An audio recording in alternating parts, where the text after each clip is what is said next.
We just live right now, man. It's going down, excited for the season. You know, we coming off a playoff win. I mean, you know, we had a couple wins. At least pride-wise, made me feel good because you don't ever want to get swept. And I've never done this. I wouldn't wish this on anyone. If you ask me, can the Bucks win Game 5? I put it at 100% confidence. Yes. I wouldn't wish this on anyone. At this point, you don't know what's going to happen. You can get Game 6. You can steal it. I wouldn't wish this on anyone. Winning Game 6 and 7? I wouldn't wish this on anyone. I don't think they're going to win the whole series, but I wouldn't wish this on anyone.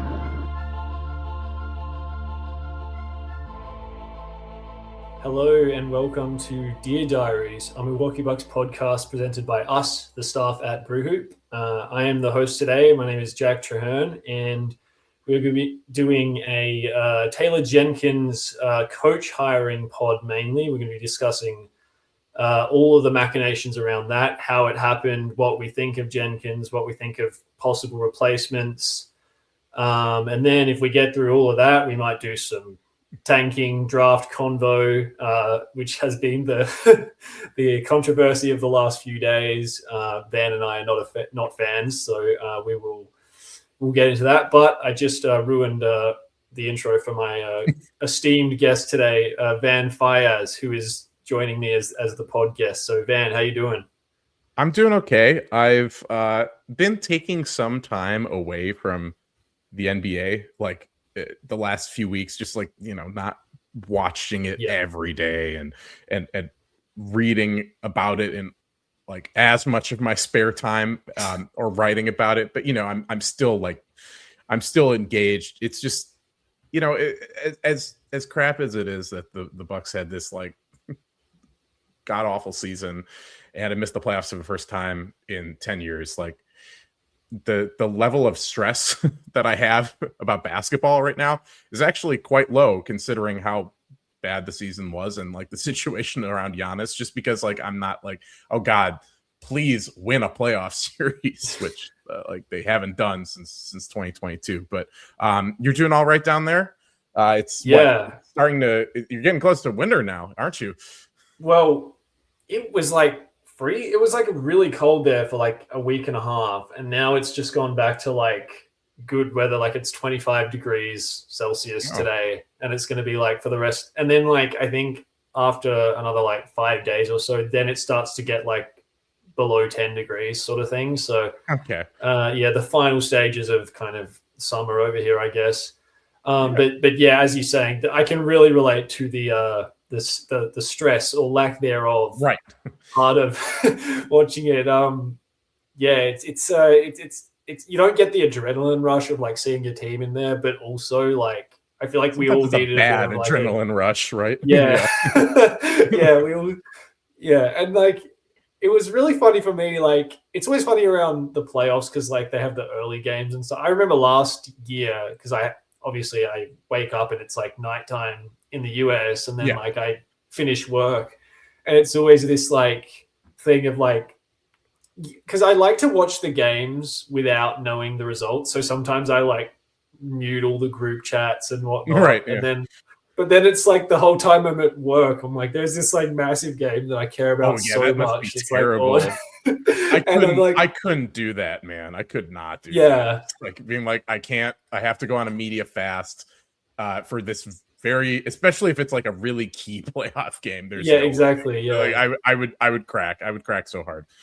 Yeah. So like just missing out on that, and then just like, I don't know, just checking the scores whenever, this team's up 4-2, that's a series win. Right. 2-1 or whatever the situation is. It's like, it's kind of nice. Just like, the drama. I'm not involved in the drama. That means it's just like you love drama when you're not involved in it. It's not a part of our life right now. So like, and it's like we should be able to, you know, just strictly enjoy it, and we don't really have like as much of a hater's interest in it right now too, because like the Pacers aren't involved, right? Exactly. Yeah. It's like, okay, yeah, like we don't really like. I don't want to see Boston win. I don't want to see the Knicks win, but that's just because I hate them, and like also, you know, Boston. This is like let's not have them get another. But a lot of these other teams, like, well, obviously Detroit, that's another story. But if you're talking about or Denver, it's like, yeah, I wouldn't mind seeing those teams succeed in the postseason. But like, I mean, they as we're recording, like Detroit, they won tonight, but like they're on the ropes. Houston's hanging in there in the second half right now, but they're on the ropes too. I just would only of the East. It's like, who do we want to see succeed? I guess like Cleveland and Detroit, maybe. Whatever. Yeah, that's neither here nor there. We're gone way off track. Let's get back to Jenkins, right? Yeah, There's a new coach in Milwaukee. We should talk. Yeah, there's a new coach in Milwaukee. I think it came as a surprise to everyone. Like we were kind of talking off air, like it didn't really seem like they did much of a search. It felt like they had their guy, like almost as if they I'm not alleging tampering here, but almost as if they had known, like late into the season, like Doc said, I don't know, with 7 weeks to go. I mean, he was on some podcast. Yeah. He said he told them like 7 weeks to go in the season that he wanted out or whatever. Whether that's coping because he was going to get fired anyway, like people could have their own opinions about that. But like, right, it's almost as if they got to the end of the season, they were like, "Yeah, we did a quote unquote search, but we knew who we wanted the whole time." Right. Yeah, it's a little bit like, you remember in the second round in 2021, the Nets series, like the Bucks are down. I think it was after they were down 3-2, and it's like, well, a lot of people think Rick Carlisle will be the next head coach of the Bucks because they're probably going to fire Bud because like they're probably going to lose the series, and then of course like they win the championship, and that's not an issue for 2 more years. But it did seem like it was telegraphed. There was Mark Stein saying like, I believe about a week left in the regular season, like there's noise around Taylor Jenkins possibly. Well, there was noise that like this might be the end of Doc Rivers' coaching career. Like he might move into a front office role or whatever, however you want to term it.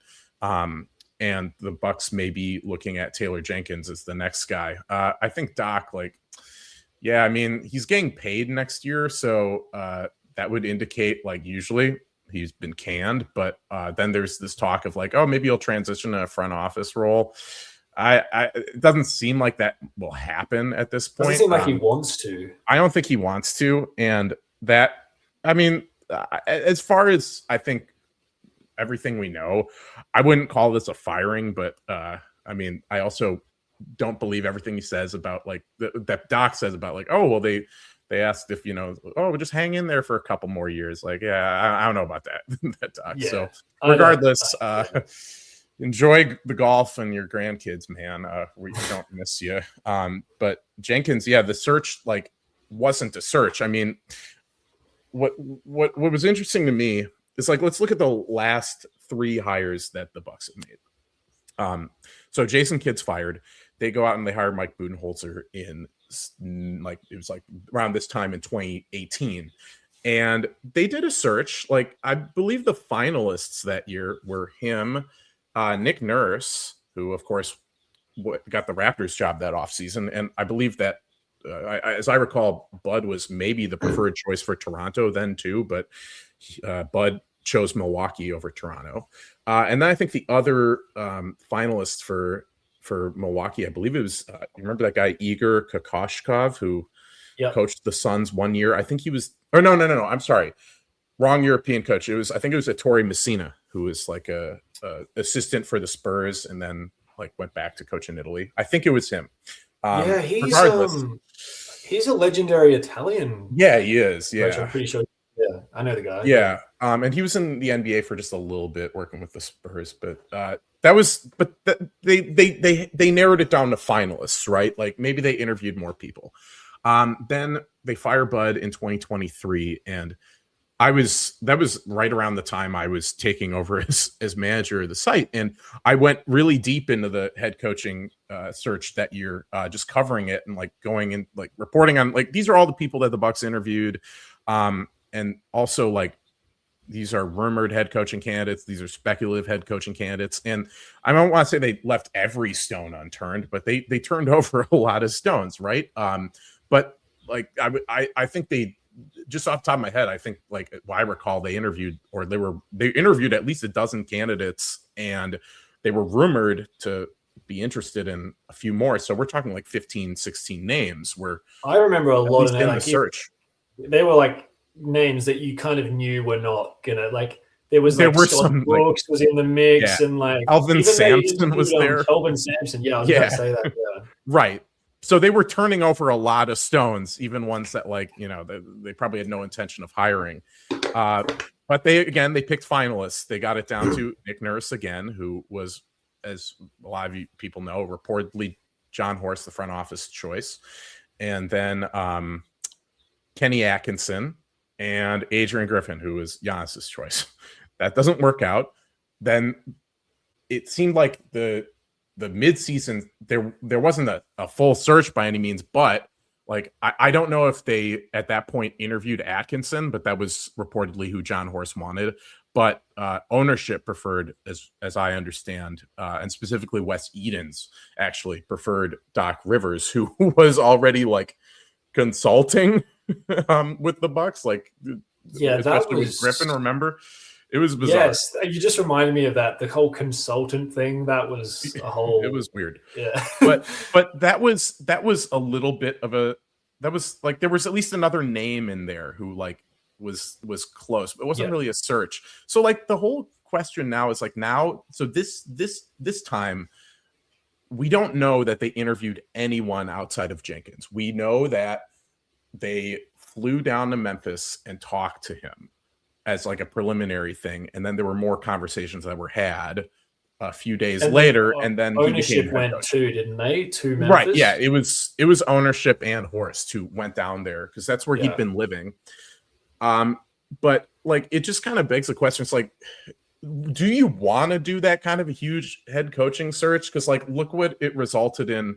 Like on the one hand, it's like, okay, it resulted in Adrian Griffin last time, but then you do like not really a search at all with like Doc Rivers, and you end up with Doc Rivers. Like they're both not great. They're both were bad outcomes for the Bucks. But like one of them was mid-season. I mean, like you can't really do a full search then, but like, is it really like that big of a deal either way, like to do this full search or not? Oh yeah. So yeah, I think like doing some searching would have been good, but I do think the speed with which they identified Jenkins tells us something about what they were looking for. And I think like we explore this more in depth, but I think what they knew they wanted was someone who can take over in both the scenario that Giannis is on the team and if he's not on the team.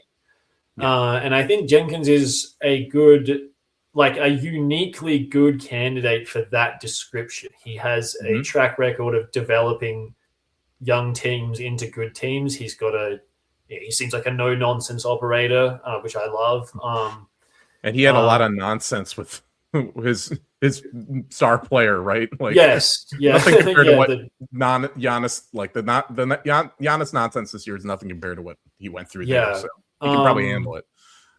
Yeah, and so I think so you've got that element of like, okay, like this is a candidate who fits both scenarios. So, right. And I would agree with that. I was like, my reaction to the hire was, I was like, oh, okay, like I'm cool with this. I definitely did not have a negative reaction. It wasn't like over the moon or anything, I wouldn't say, but I was certainly like, oh yeah, that's a solid hire. And but the other thing I wanted to mention is you throw in the element of the speed with which they did it, which was clearly it seems like, there's other jobs out. The Washington job was rumored to be out there for a bit. The Orlando job was obviously like Jamal Mosley's been on the hot seat. I think he's probably saved his job right now, you think? Yeah, I think so, yeah. So, and if I'm forgetting any other jobs, but like New Orleans, but like New Orleans, right? Yeah, yeah. That was like that. That's and now Chicago, right? But right, yeah, exactly. But like it's weird because New Orleans, like, they had an interim guy, but Borrego, who was apparently someone maybe the Bucks were sniffing around. Like, I think Jim Owczarski, reported that he might be a possibility for the Bucks, but also, like, they were talking like, oh, Darvin Ham, he could just take over in Milwaukee. But those were like the only names who were actually connected with it outside of Jenkins. But yeah, like, Borrego is still in the running for that New Orleans job, and then the Chicago job has opened up since. The Washington job never actually opened. Yeah. And so, yeah, I think they were worried about the they might have been worried about the attractiveness of the Milwaukee job. Like, it wouldn't be like the best job on the market. Like, I just think they identified Jenkins as a guy who they didn't want to mess around with the process. Like, they know what he is and what he isn't. He's not like a mystery box. Like, he's a good coach. And I think they just identified that as, we want to go and get this guy. And because I think, like, you're right. Like, they did this massive coaching search in 2023, and like, college coaches and former head coaches and current head coaches, and they kind of it all just came out in the wash. I think there's too many cooks in the kitchen a little bit. Yeah. And they might have just got flustered with all the candidates, and obviously by putting Adrian Griffin in the final three, they opened themselves up to him being the candidate, and they identified a really bad coaching candidate in that final three. So I think it was just, we know who this guy is. He's got the track record. Let's go get him. Yeah. One thing I thought about, and I believe Zach Day maybe mentioned this as well. Like, you had written this great article earlier in the year about just the lack of organizational synergy, kind of. It sounds like a buzzword, but basically, like, there isn't you explain it.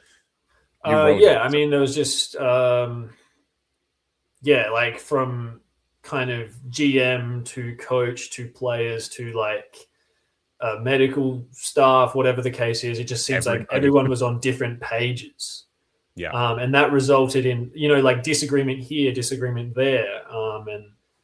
And it just resulted in like bad decisions being made, which, like, if the correct person, i.e. the person who's meant to make hires makes hires, which is John Horst.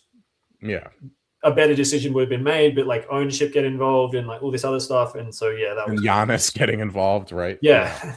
Yeah. Like, the one time, as far as we know, that Horst like had full reign with the coaching hire, like, we didn't hear anything about ownership meddling or players getting involved until after, like, they'd identified Bud as the guy they wanted. Then they were like, okay, go have breakfast with Giannis and Chris Middleton. Whereas that's the only time Horst had the reins to actually make the hire, and he nails it. But then with Griffin, like, it seemed like, I mean, they had a meet with Giannis and Chris, and I think Drew too, which is funny because he didn't ever play for him. But I think that was after, like, Giannis had basically said, this is the guy I want. Like, Giannis kind of made the decision out of the finalists left. So this is maybe, I mean, this maybe at least has, shows some synergy between at least ownership and the front office, which I think is welcome. Like, we haven't had that with the coaching hires. Like, that's how we ended up with Doc Rivers, right? But I think there's a big elephant in the room here, which we'll talk about in a second. And I agree. I think it shows that decisiveness. That's what Zach was saying, that like, we haven't seen from this franchise in a head coaching hire since Bud. So, and Horst led that one, and maybe Horst led this one too. So, I mean, it's worth pointing out, I think, like, Jenkins was only here for one season, and I forgot that. Yeah. Right. Like, and he wasn't really, I mean, that was the first year of Bud, 18-19. And he had been coaching under Bud for a few years. He was like there from the beginning of Bud's time in Atlanta. And he left with Bud too. He's and a San before that, Antonio guy before that, wasn't he? yeah, he was in the video room for San Antonio. Yeah. Like these were all San Antonio guys. So many of them are pop guys, right?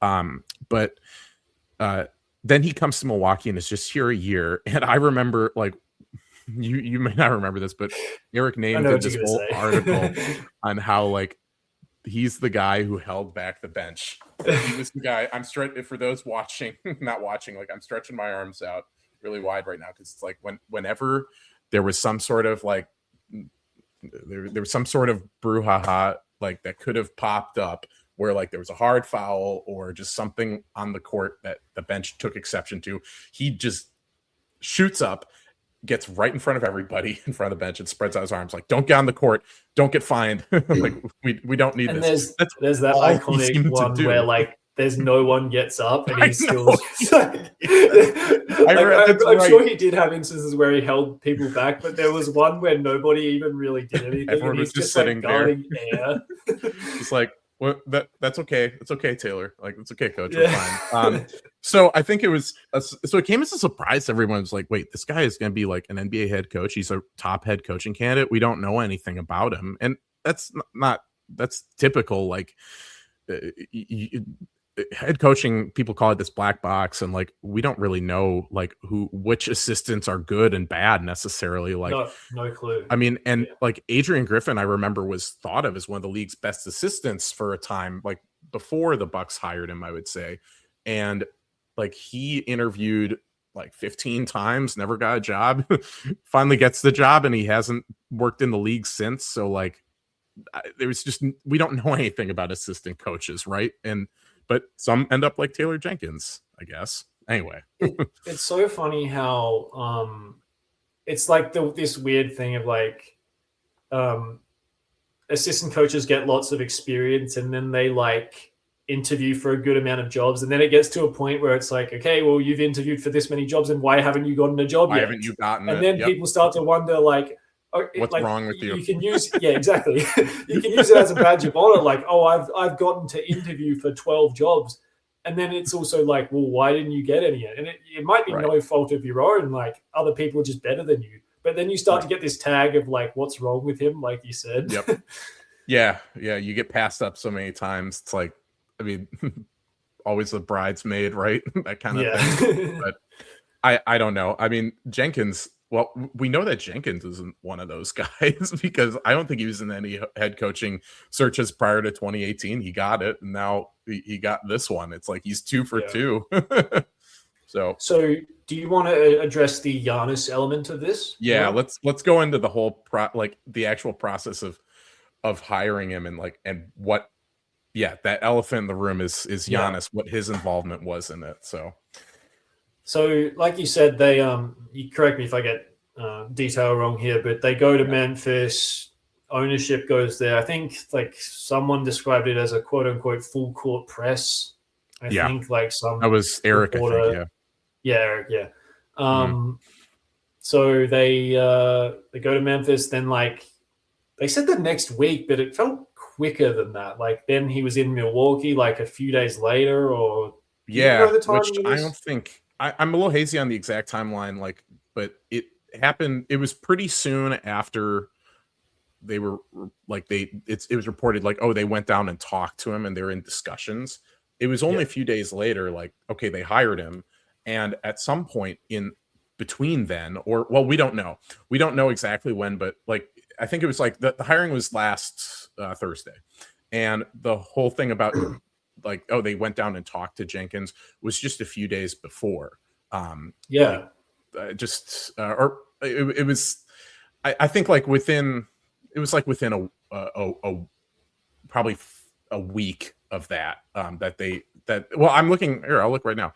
We reported on the site, they met with Jenkins on the 20th of April, and then they hired him on the 23rd. So like that meeting in Memphis happened, but I know that meeting in Memphis happened the previous week. It just didn't get reported until the week he was hired.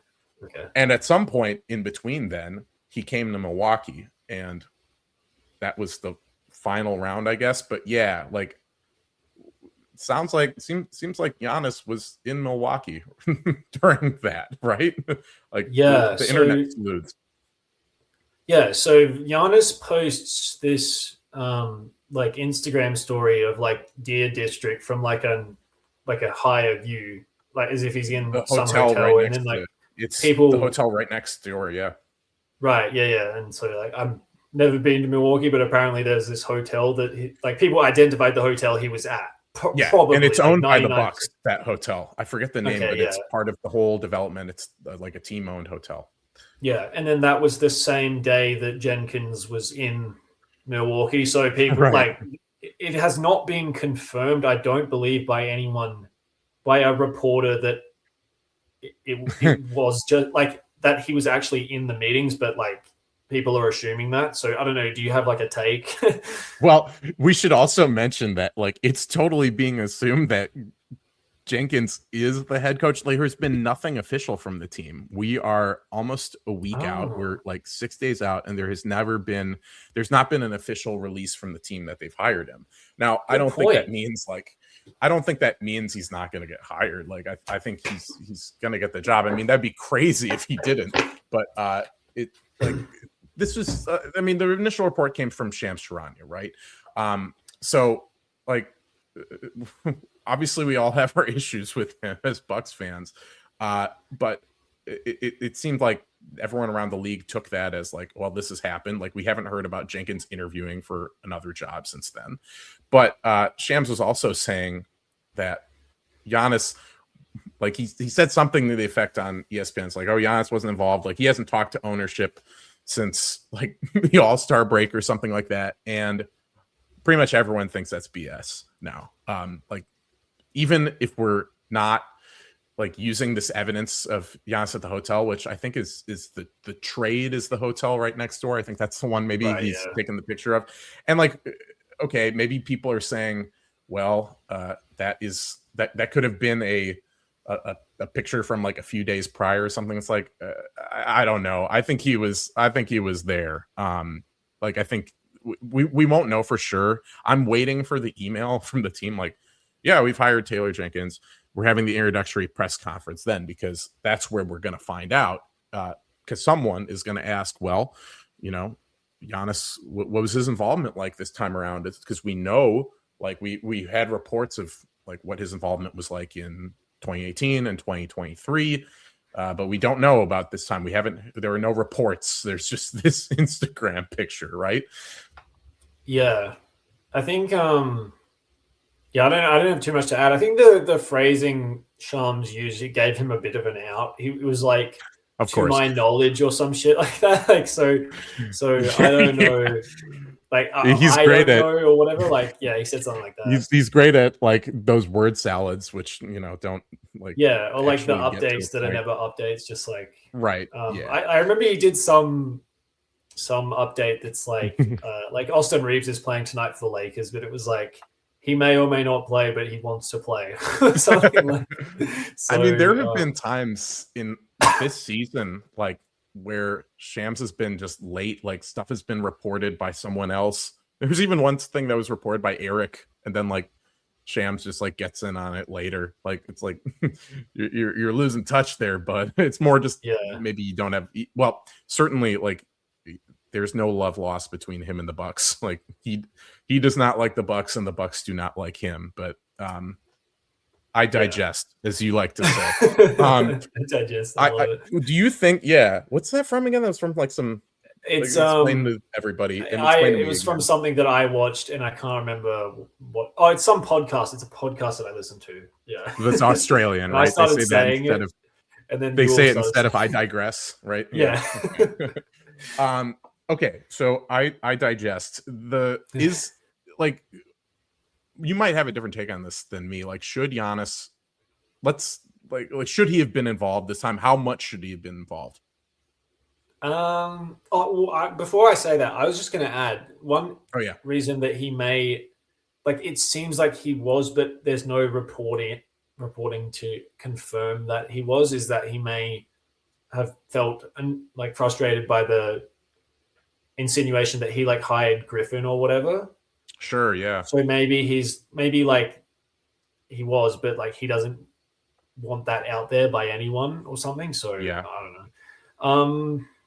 What was the question? How involved should Well, Giannis have been? should he have been involved? Like, how? If so, how much? What do you I think? Given his status with the team. Yeah, I think. Well, part of me is just like, okay, like, so my opinion is like, if they don't, like, if he stays, they're gonna have to get someone to convince him to stay, like another star or whatever. Yeah. And so, part of me is just like, I think maybe they talk to him, and it's like, look, you may or may not be on the team, but if you are on the team, like, this is the guy we're hiring, and so we want to involve you to this degree. And then if we can't get another player, you might be traded. I don't know. What's your thoughts on that sort of theory? So the theory is like, essentially they told him, like, we're going to hire this guy. Like, so that's what I think. I think there wasn't input at all. It's like, you might be here. Like, if you're here, like, would you like playing with this guy? You think they asked him, or? Yeah, I'm still. Yeah, I think. I will say that I think they made the decision to hire Jenkins probably independent of Giannis. But I think there's reporting today that they have a good relationship, and I think they probably knew that. You know what I mean? Yeah. So, like, I think. So maybe they weren't worried about it. Yeah, I think that they basically hired him with knowledge of Giannis knows him, and that Giannis may or may not be on the team, basically. Right, but like, if he is on the team, he'll like this guy. Yeah, I think that's a decent theory. I put up a poll this week about the Jenkins hiring, and like this, I'll run through some of the numbers, because we've got like on all these, we've got between 300 and 400 votes on all these questions. So just about under 90% of Bucks fans, or of our respondents, approve of the hiring. But in relation to Giannis, 57% think hiring Jenkins increases the odds of Giannis remaining, and then about 41% think it makes no difference. Which, yeah, I would that's what I said, I think. I would too. Yeah. Right. And then, if Giannis is, I put the qualifier for this, like, Giannis or no Giannis, will Jenkins take the Bucks back to the postseason next year? And 45% say as a play-in team, another 36% say they'll be a top 6 team. So, like, the teams, fans are really optimistic based on all this. They also don't really care about the Bucks not going through a search, and they think he was the best, most realistic candidate. So yeah, there's a lot of optimism around him right now, for sure. But I think that, and it seems like that's extending to Giannis too among fans. But yeah, I think I'm with you. I think, like, they're gonna have to, like, the way they're gonna keep Giannis, like, what will really, like, swing it back in their favor is like, it's not from the coaching hire. It's gonna be from improvement to the roster, which we can talk about in another podcast. Yeah, that's my take. Like, the coach is the coach. I don't really think it has too much bearing on if Giannis stays or goes. It's going to be if someone becomes available and they decide that they want to trade for that player, then that's going to be the main thing, I think. Yeah, it was a safe hire, and I had this pipe dream during the year that, well, okay, so another opening that's might happen, it's not an opening right now, is out in the Bay. Because I don't understand the Warriors since Buck favorite and Buck legend, Giannis favorite and Buck legend Mike Dunleavy Jr. took over that franchise. Well, first of all, I don't understand what ownership was doing, not giving Bob Myers a new contract. I don't understand that. Like, he built a team that won 3 championships. And then I don't think Dunleavy has done a whole lot right since taking over the job. His drafting has been quite poor. Yeah, and I mean, the how much has the Jimmy Butler trade actually worked out? I mean, I'm not a fan of his work, and he's now like, okay, you haven't. Maybe this is driven by ownership, or maybe this is more driven by Steve Kerr. Like he doesn't, but there's no contract in place for him this year. Kerr was this lame duck the entire season, which is rare for a coach. So I had this pipe dream like, oh, he's going to leave. And then the Bucks, like, Giannis will convince him to come to Milwaukee. But that was, I think, just like pie in the sky the entire time. But yeah, we don't know who's gonna become available. But it's not a big deal now. I just think it was a safe hire overall, you know?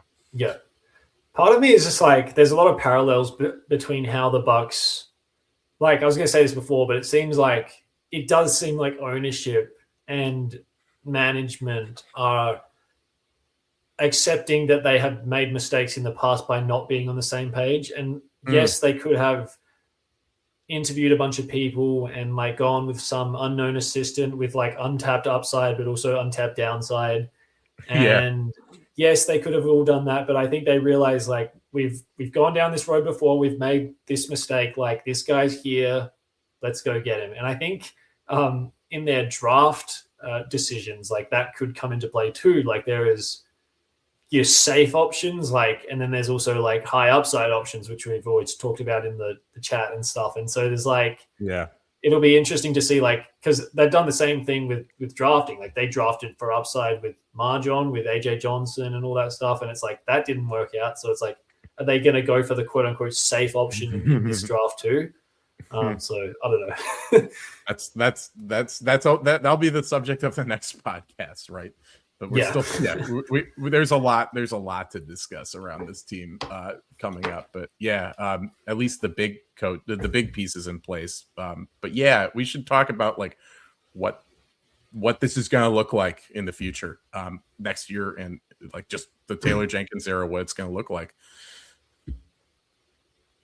Oh yeah, I think I think Taylor Jenkins has a lot of similarities with Bud, obviously coaching under him, but also like he coached like Zach Edey, didn't he? Like he got like almost the full season with Edey, because last year was Edey's rookie season, wasn't he?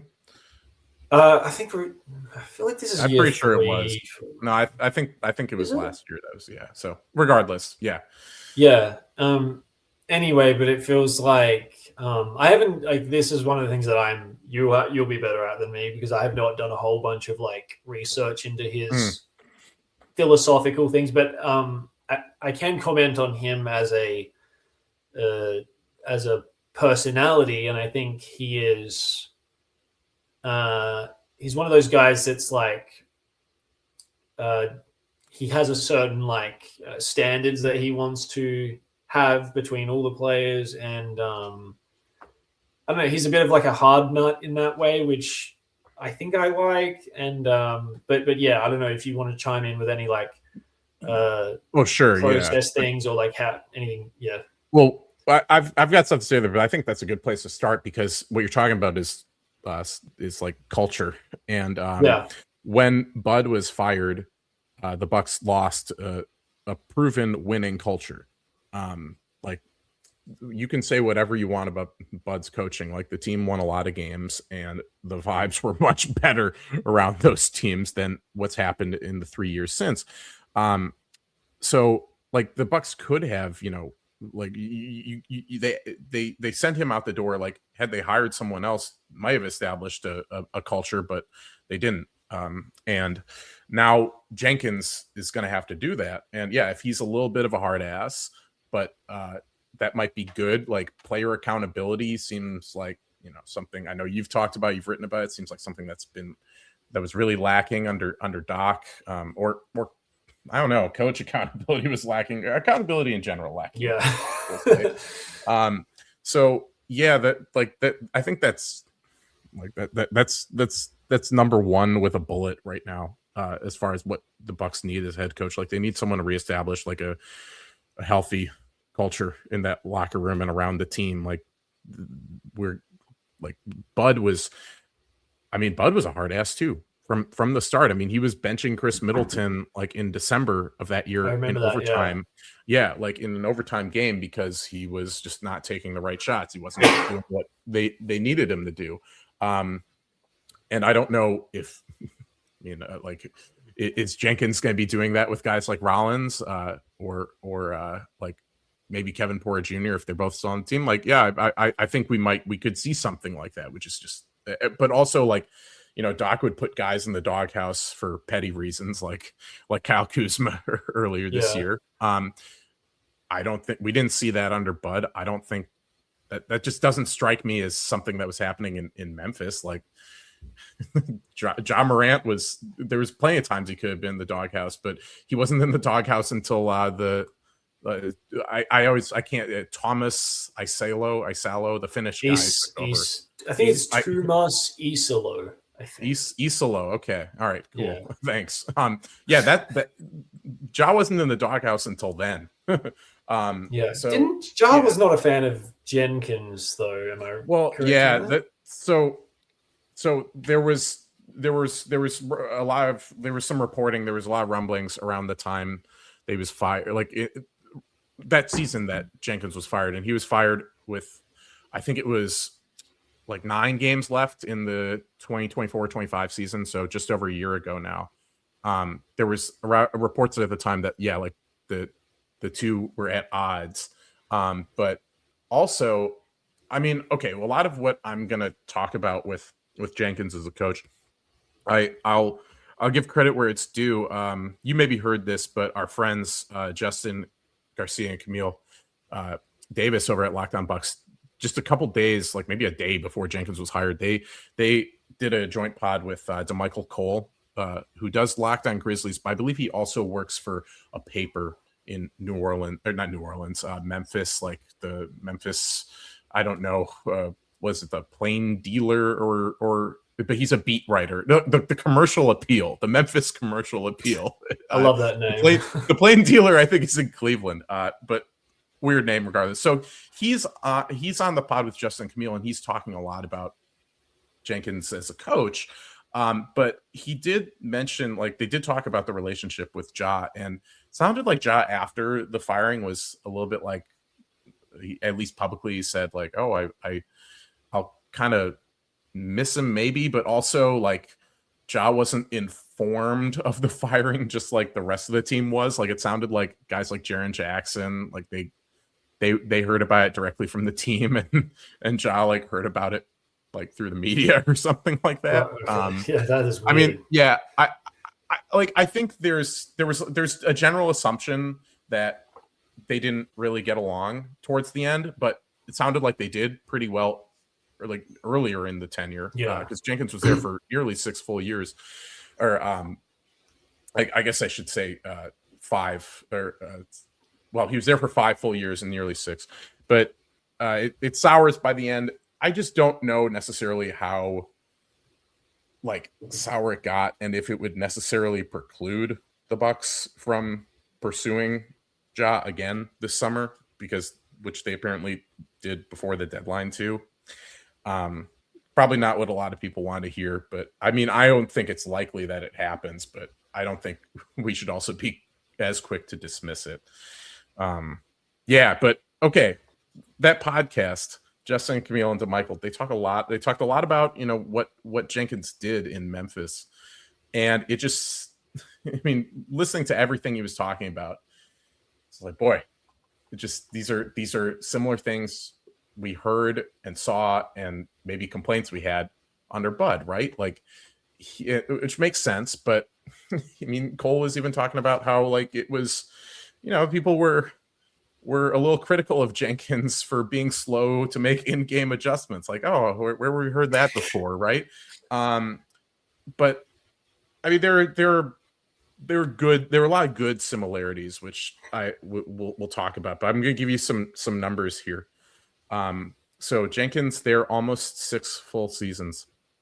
Oh my God, was it that long? Wow. Yeah.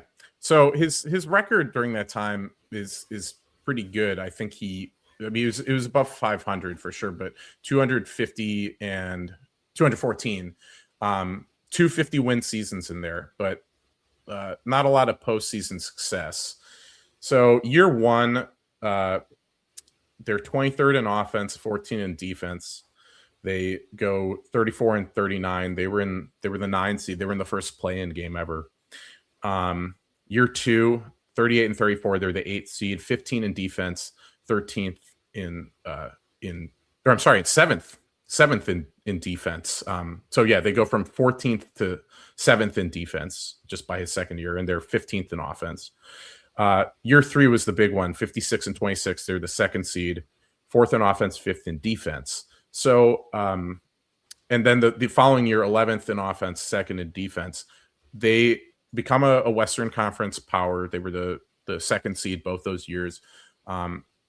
They lose in the first round in 2021, and then which was that 38-34 year, and then lost in 2023 in the first round. But they did beat the Timberwolves in 2022 in the first round in 6, and then they lost to the Warriors in 6. But that was when Ja was injured. He was injured in that postseason run, right? I can't remember, but I do remember all these series you're talking about are kind of flooding back, because I remember that 2022 series, I want to say, was when the Timberwolves got in through the play-in tournament, and Pat Bev jumps on the yes the scores, the stanchion, or whatever the thing is called, and he's like crying like he's won a championship, which I'm not being a hater, but like that was a funny meme at that time. Right. Yeah. That's a good one. Shout out to you, Pat Bev. I hope you're staying out of trouble. Doesn't sound like you're doing a good job of that, but whatever, dude. Yeah. So okay, they didn't have the postseason success that they wanted, but they became like a great team in the West, no less. That, I mean, what I was just reading to you sounds a lot like, what the Bucks did. Like they instantly become like a great defense, or well, not instantly. Within 2 years, they become one of the best defenses in the league. Their offense, 1 year it's 4th, but going through the rest of his tenure, following year they're 11th in offense. The year after that, which was 27-55, they're 13th in the West that year. That was when they had tons of injuries. Like Ja was out for like most of the season. Then they go to 30th in offense, but last year they go back up to 6th before he's fired. So again, another thing I heard that reminded me of Bud, the half court offense often struggled under Taylor Jenkins. They scored tons of points in transition, but the half court offense maybe just kind of average in those years. Where have we heard that before, right? Yeah. So it just sounds very Buddy in a lot of ways, like in terms of the trajectory of the franchise. And I mean, how much do you like that, hearing these kinds of things? Do you dislike it? I like it. And the reason I like it is because there's one thing that Bud kind of like cracked the code with, that not a whole, like one thing that Bud was really good at is like, we're going to run a system. Yes, I'm boring. Yes, I'm playing white toast. We're going to run the same system. It's predictable. We're going to do it. We know we're going to do it. Everyone knows what's happening, but we're going to be better at, we're just like, when you try and do everything, works. you end up, when you try and do everything as a coach, you end up achieving nothing. And so you have to kind of pick what you're willing to give up. And that was like Bud's system was like chalk and cheese, like no limit threes and rim attempts, give up a shit ton of mid-range attempts, do not foul, do not give up free throws. And he had this formula, and they just repped it out so hard that they just ended up winning. Like they just won off their system. And then like Giannis would be out and they'd still win. And then like Brook Lopez is out and they still, although Brook Lopez is probably not the best example because he played like damn near every game, but like Chris Middleton out, they still win. And so they had a reliable generally a system fan of and like infrastructure. Yeah, and like the playoff thing is like, like Ty Lue, like he's an example of like the opposite. Like he's a playoff adjustment guy, and like Spoelstra, I guess, and all these guys. But like you have to get to the playoffs first, right? And like so part of it is just like can't do. I prefer the milk toast system approach as opposed to the chop and change system. Now, we should also address that like Bud had like the perfect personnel to accentuate his system. Drew getting over screens, like Bledsoe, those guys, Brooke in the drop. Like we've spoken about this for years, but if you can get the correct guys to, because like it doesn't matter how good your system, if you've just got a bunch of like poor fits, then it doesn't matter. But if you can get those right fits, I like this approach as opposed to the chop and change kind of approach. Yeah. And mentioning like Brooke Lopez, especially, I mean, Bud was hired and immediately in free agency, like that's like their first move to get Brooke Lopez. And at the time, a lot of people, and me certainly, were like, why the Bucks need another center? They have John Henson. They have at that Plumlee? point they still had they didn't have Plumlee at that point, but they had John Henson, who was just coming off a very good season. They had Thon Maker still. It was just like it didn't look like a position of need, but obviously like Lopez was immediately key to them becoming like an elite defensive and defensive rebounding team. So like pretty important, right? I want to say so I want to see what maybe like what kind of players the Bucks are targeting in free agency, and of course they got Brooke on the biannual exception. Like who they can get kind of on the cheap that maybe it's like, all right, does Taylor Jenkins have his fingerprints on this? Yeah. And then like the whole Giannis conversation is so central to this too, because it's like, if they trade Giannis, it's like, do they like accept that they might have a few down years, but they're going towards more of a developmental route, so they go for like those younger role players or whatever, or if he stays, then it's like, okay, like we're going for these more veteran types. I don't know how many like who specifically they should be targeting, but yeah, it's an interesting question. I think that one thing I'll mention is that if Giannis is going to be traded, like there's going to have to be a lot of salary coming back in return to balance it out. Like there may be a max level player coming back to the Bucks who will be at least pretty good, and the Bucks have no incentive to tank in like next year or really in any years coming up, because their draft picks are like encumbered by swaps or they just don't have them. So I don't know. Like, I think that's like why I posed that question. Like, Giannis or no Giannis, or the Bucks can be better next year. It's like, yeah, I think they will have a better record this year. They'll be trying to win games, and whoever they get for Giannis, there's going to be some large salaried player on the team who probably will be helping them win a lot of games. Anyway, but there's just so much like you've said, and like I've said, they're like Bud. I mean, I was looking at the half court rankings for them, the half court offense during Jenkins' tenure in Memphis: 22nd, 26th, 22nd, 22nd, 22nd, 15th, like never better than average, but tons of points in transition, just like Bud. Rebounding is interesting. Like the Bucks have been a terrible offensive rebounding team the last couple of years because Doc Rivers didn't care about it, and Bud never cared about it really either until like the 2021 postseason. It's like, oh no, let's crash the glass a bit more on offense that gets some extra possessions, and it really worked. But offensive rebounding in Memphis was like their calling card. I mean, looking at their ranks, they went 13th, 3rd, 1st, 5th, 13th, 2nd while Jenkins was there. So I don't know, like what's going to happen at the center position, like because Turner has never been a really an offensive rebounder, because he's like he's a floor spacer. So I mean, I don't know. It's defensive how, rebounding. Like, go ahead. You associate, like I associate those Memphis teams with, like, I don't know if it's the personnel or the coach or both, but I always associate those Memphis teams with rebounding, like you said.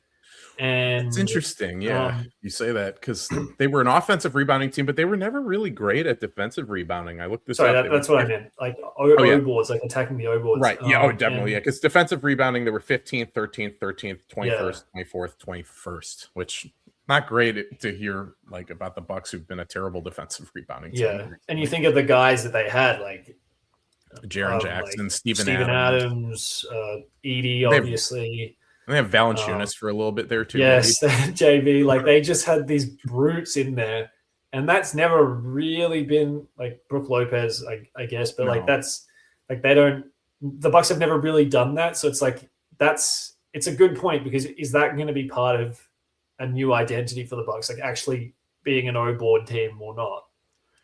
Yeah, and I mean, I think like go for it, like generate some extra possessions. They also one area I think he diverges from Bud a little bit is like they generated a lot of turnovers, Memphis always, whereas the Bucks teams under Bud never really did, but they were great at taking care of the ball. They just like never they never were giving it up, right?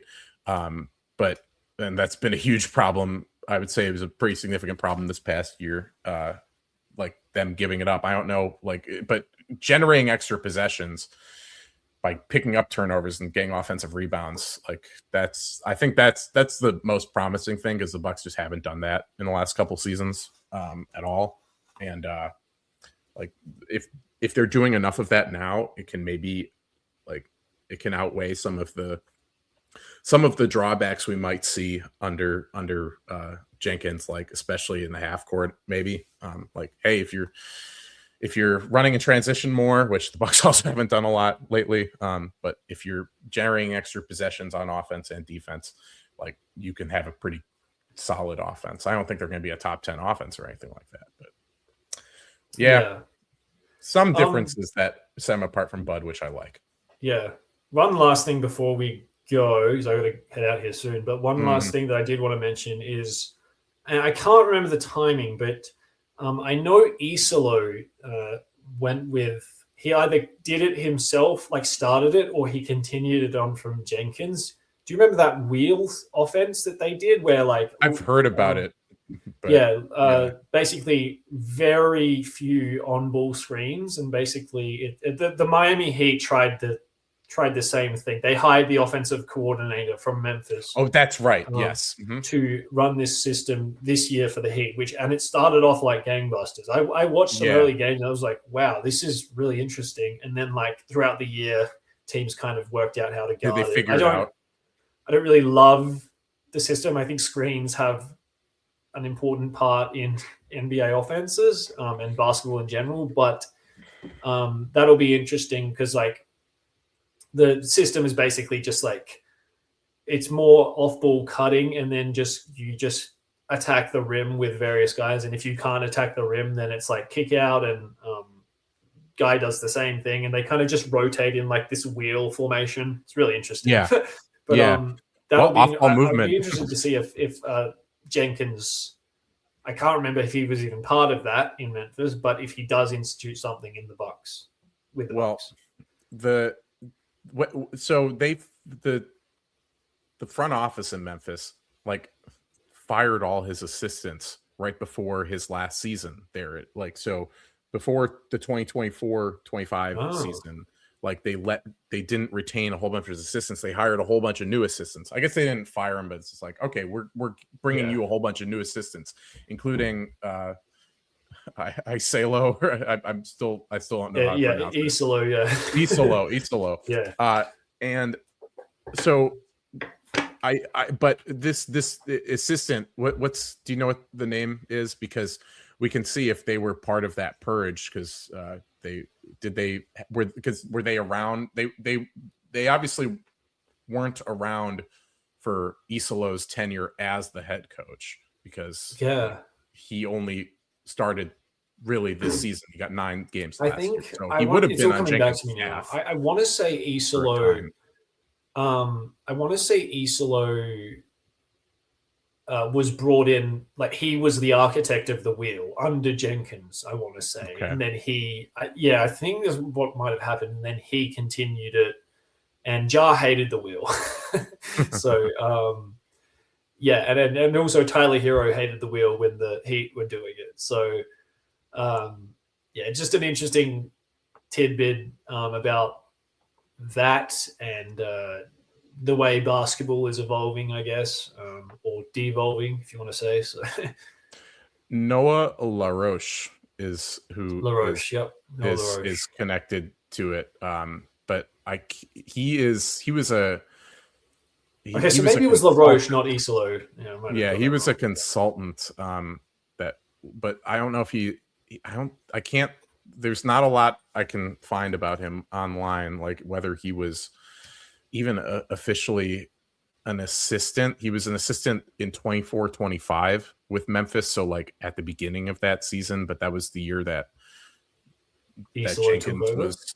Well, later in that season, like he was. Jenkins started. Right. Jenkins started it and like, okay, yes. So he became, I'm now on the NBA Coaches Association website.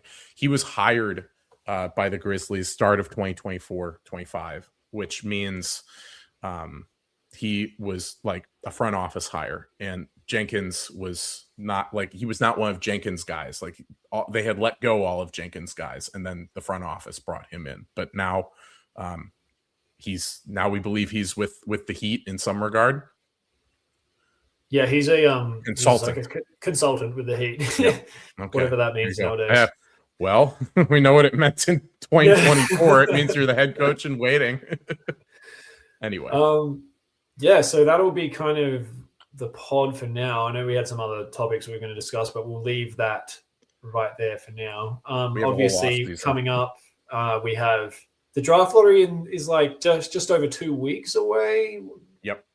That's the next Sunday thing. And then obviously after the draft lottery, we'll know the order and we'll definitely do some podcasts about that. Get the guys who follow the draft. Our draft next. We'll do a pod about that. And then we've got some good Zach Day in particular has been doing some great work with some off-season content. Obviously, Van writing your stuff. I need to write some stuff. Absolutely. I'm going to write about the draft changes, which I hate with a passion. I do want to chop it up with you at some point about this because I've got a lot of opinions too. Yeah. So maybe we'll do another pod about that. But for now, we will thank you for listening and we will see you later.